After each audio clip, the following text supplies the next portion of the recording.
السلام عليكم ورحمة الله وبركاته. الحمد لله وكفى والسلام على عباده الذين اصطفى. أما بعد فأعوذ بالله من الشيطان الرجيم. بسم الله الرحمن الرحيم.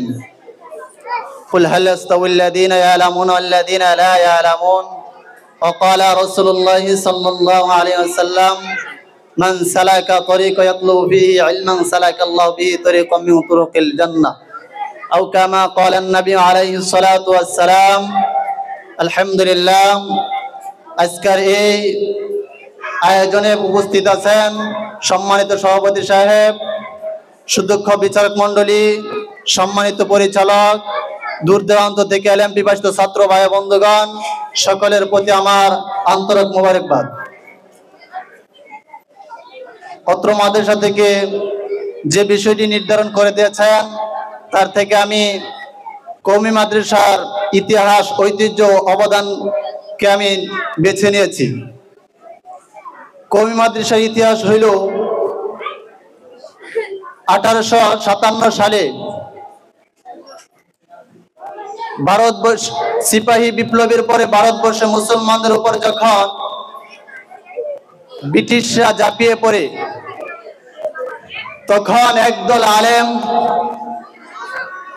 একটি সুশিক্ষা ব্যবস্থা নেওয়ার জন্য স্বতন্ত্র একটি নির্ধারণ করলেন। এরপর আল্লামা কাসেম নানতুবি রহমতুল্লাহ আলাইহি 1866 হিজরিতে ভারত সাহারানপুরে দারুল উলুম দেওবন্দ মাদ্রাসা প্রতিষ্ঠা করেন।